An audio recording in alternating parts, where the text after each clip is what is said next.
name is Stephanie Harvey, and I am a corporate commercial lending lawyer with Gowling WLG. You are watching video 3 of our Types of Security video series. In this video, we are going to address a topic we often receive questions about from our lending clients, namely the strategic use of limited recourse guarantees and limited amount guarantees to secure the repayment of loans. Most of you will be familiar with the general concept of guarantees given in support of loan transactions. Whenever the asset base of a borrower or the strength of its covenant is felt by a lender to be insufficient to independently support a loan, the lender will look to a third party, known as a guarantor, to agree to pay the loan advances made to a borrower if the borrower should fail to repay those debts on its own.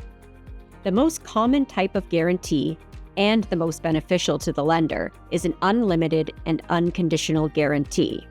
In that case, the liability of the guarantor extends to the full amount of the borrower's debts to the lender without any limit, and without any conditions being placed upon the lender calling upon the guarantor to make payment of those debts. Typically, it is fairly easy for a lender to obtain an unlimited and unconditional guarantee from a subsidiary of the borrower or the parent corporation of a borrower, as they are all usually involved in the same lending arrangement as the members of the corporate group.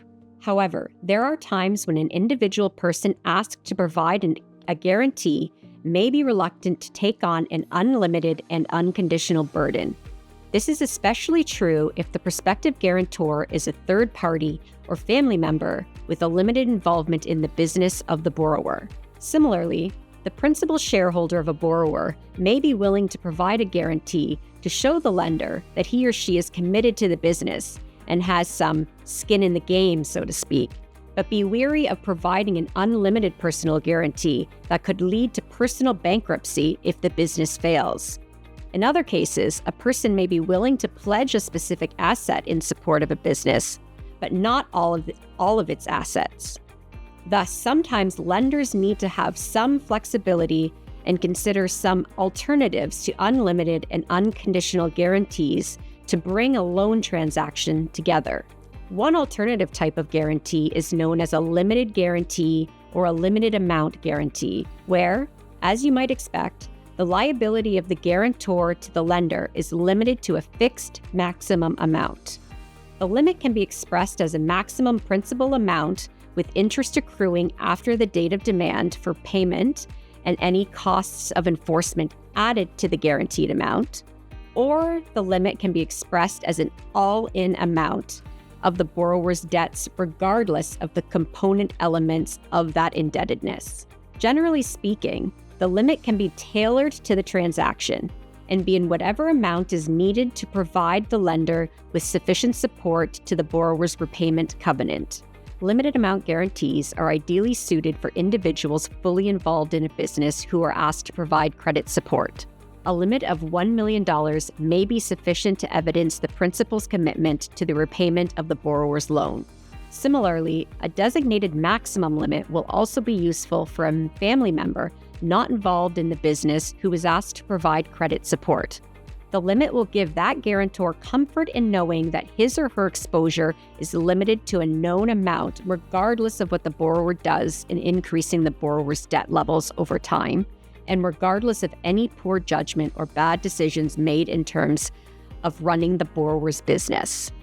Without the limit being used, prospective guarantor may refuse to provide a guarantee at all, and the loan transaction may never come to fruition. Finally, even in the corporate context, a limit may be needed for a corporate guarantor to comply with a certain negative covenant granted under its own loan arrangements, where it has agreed not to provide a guarantee to any third party in excess of a stated threshold amount.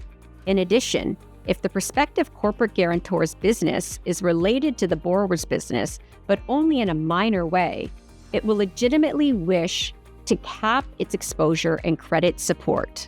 The second alternative type of guarantee is known as a limited recourse guarantee.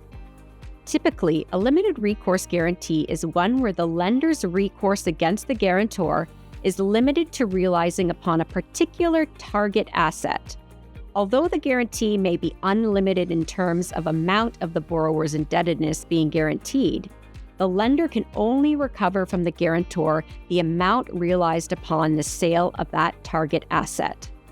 The lender cannot commence an action against the limited recourse guarantor to recover any balance owing on the borrower's debts after the application of the realization proceeds of the target asset. Once again, the limit can be tailored to the transaction and applied to whatever target asset is available and is needed to provide sufficient support to the borrower's repayment covenant. The most common use of a limited recourse guarantee is in the context of a share pledge transaction. An individual or corporation related to the borrower is prepared to pledge their shares of the borrower in support of a loan, but unwilling to expose their other assets to the lender's realization remedies. In order to structure that pledge from a technical legal perspective, the guarantee is needed to create a debt owed by the limited recourse guarantor for which the share pledge is granted. If after a default the shares are realized upon and sold by the lender cannot pursue the guarantor for any shortfall in the borrower's outstanding indebtedness. Another use for a limited recourse guarantee is in a situation where a specific piece of real property needed to support a loan is held by a corporation other than the borrower, and that corporation holds other real property or assets not intended to form part of the security package. A limited recourse guarantee can be used to limit the related corporation's exposure to the lender on the borrower's loan to the target piece of real property.